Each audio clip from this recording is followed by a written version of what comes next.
Hi everyone, welcome back. Today we're going to talk about a study about lower back pain and all the different types of diagnoses of back pain you can have and what you can do about it. So it's a very interesting study. It's again covering the beiring sorenson test. Now why is it so important? Because the majority of people with lower back pain struggle to know where to start with. So if you can just build the endurance of the lower back, often it solves all sorts of lower back issues. But before we go into all those different conditions of back pain and what you can do about it, let's talk about the study first.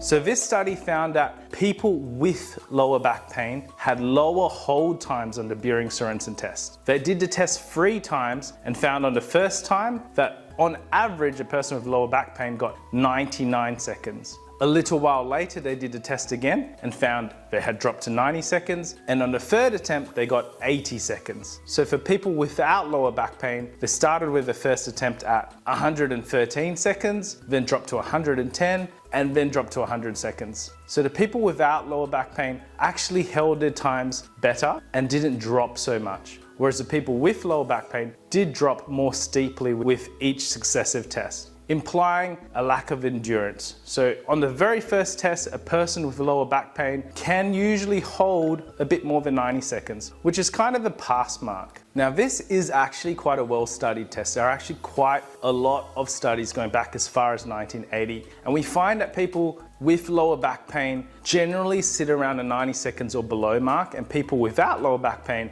have 2 minutes and above. You can do this test on a Roman chair, on the bed, with some belts strapped to your ankle and below your hips. But for you at home, you can use the Superman hold or the reverse hyper hold. They're fairly similar and you'll get fairly similar times depending on where you carry your weight in your body. So for example, for a reverse hyper test, if you have heavier legs, it might be harder for you. Whereas the beiring sorenson or the Roman chair hold will be harder if you've got a heavier upper body. Now what this means for you, well, what does it mean for you? Now this is one of our most reliable tests, meaning that if I set this test up multiple times on the same person on different days, I'd likely get a similar setup and a similar score. And even between therapists, it could be quite similar.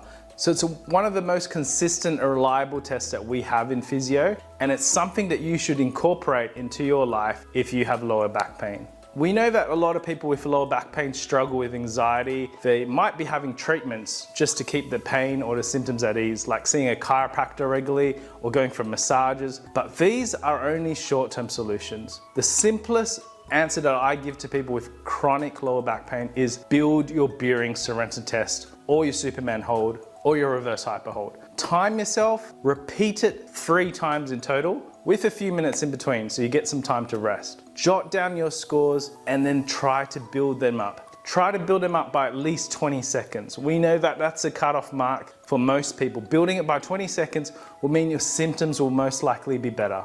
And this is really one of the staples us as health professionals give, which is very solid advice for anyone with lower back pain.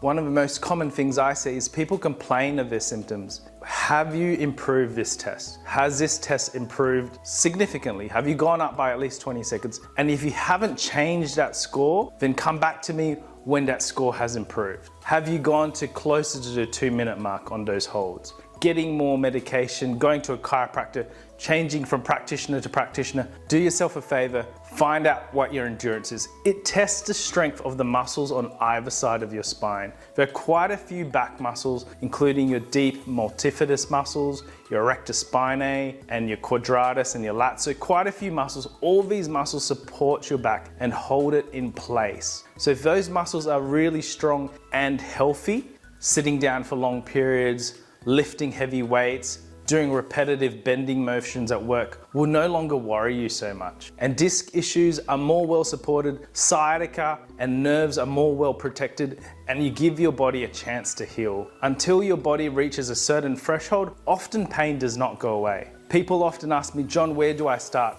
I know my legs aren't very strong, I know my tummy's not very strong, I know my back's not very strong, my legs aren't very flexible, there's a side-to-side difference in the strength of my legs. Where do you start? Start with the basics. Start with increasing the endurance and the strength of your lower back. The best health professionals are the ones who give you the simplest, most direct piece of advice, and they don't say you've got to have this certain technique or do this certain thing or come this amount of times to fix yourself. They help you be proactive, they help you be able to fix your problem, and they empower you and they set you in the right direction. So build the strength of your lower back.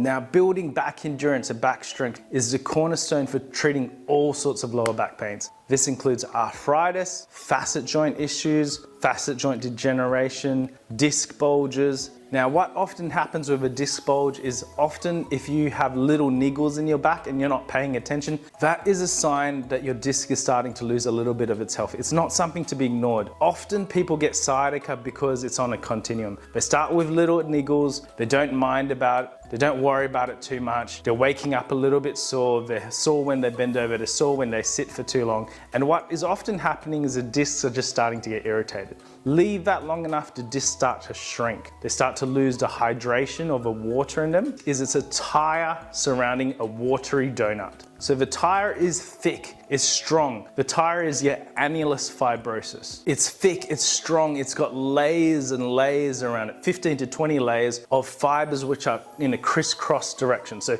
some are going diagonally this way, the next layer will be going this way, and the other layer going that way. And there's 15 to 20 layers of it. It's pretty strong. So it protects your nucleus pulposus, that jelly-like, hydrated, watery material deep inside, which acts as a shock absorber when you jump up and down, when you lift things. Now, if you have an unfortunate accident or you lift something very heavy that you're not prepared for, bending down, twisting, and lifting at the same time, that annulus fibrosis tears a little bit and it can be very painful. Now, that can often take some time to heal. It can take months. It doesn't heal as quickly as muscles and ligaments and bones. Nerves and cartilage heal slower. The annulus fibrosis is known to take several months and even up to a year to heal completely, but if it is slightly torn, it means your nucleus pulposus can come out. And so a disc bulge or a disc protrusion can become an extrusion where the nucleus pulposus actually pokes out and presses on the nerve, and it therefore interferes with the nerves. You can get numbness down the legs, you can get pins and needles, you can lose strength and feeling down your leg. Now, the solution for this case is the same thing. You've got to build back strength to protect that area, build your core. Your leg strength will likely be different side to side, and you need to build that. Yes, you need to improve your flexibility, but more paramount is probably your strength. The key to getting out of lower back pain is usually not a lot of nerve stretches. There is a bit of stretching involved, but the thing that is really going to protect you is building your core, your back, and your leg strength, making the strength of one side the same as the other side. So it's valuable to look through the videos that we've put before, because I've shown you step by step how you can assess the strength of each leg and each muscle group and make them very similar side to side. I've also given you a step-by-step guide on how to build your core, your ab strength, and your lower back strength to conquer lower back pain once and for all. So that's what these videos are for, to empower you, to make it simple, to make a step-by-step guide that is easy to follow, that you can conquer and get rid of back pain once and for all. Back pain is actually, believe it or not, very easy to fix. You don't have to follow a gimmick, a chiropractic manipulation, dry needling, acupuncture, massage, laser. Those things all help. Don't get me wrong. Don't stop seeing your therapist, but you have to build your rehabilitation. You have to say each week, I'm getting better at this, or I'm getting more flexible here, or my back is getting fitter, or I'm getting better at lifting things. A spondylolisthesis occurs when there's been a fracture on both sides of your spine, called your pars articularis. If that gets fractured, your vertebrae tends to shift forwards, and if it slips too far forwards, it can cause nerve compression and spinal cord compression. If you're in the grade 1 or grade 2 territory and not grade 3, which often requires an orthopedic surgeon to look at, then getting your ab strength a lot stronger, getting more flexible in your hip flexors, and getting out of a fixed lumbar lordosis and finding the things that aggravate the problem, which is often hyperextension. For example, fixing ceiling lights, playing cricket, doing gymnastics, will often help solve that problem. And even canal stenosis can be fixed with proper rehab. Often traction is helpful for cases of canal stenosis, particularly in the elderly population. A rundown of all the conditions that can affect your lower back. They are all amenable to strengthening your lower back. So that means improving beiring sorenson, your reverse hyper hold, your Superman hold, or your back extension holds. They're all kind of similar, but try to get towards that 2-minute mark if you can. According to this study by Shaw et al., it's wise to repeat it 3 times. Find out your score, write it down, and monitor, track your progress. It's often the difference between having back pain for the long term and getting out of it. A lot of people who I see are stuck with the mindset of they can't fix their lower back pain. They're popping pills and they get quite depressed. And it does affect daily life. And it's one of the chief causes of disability in the world.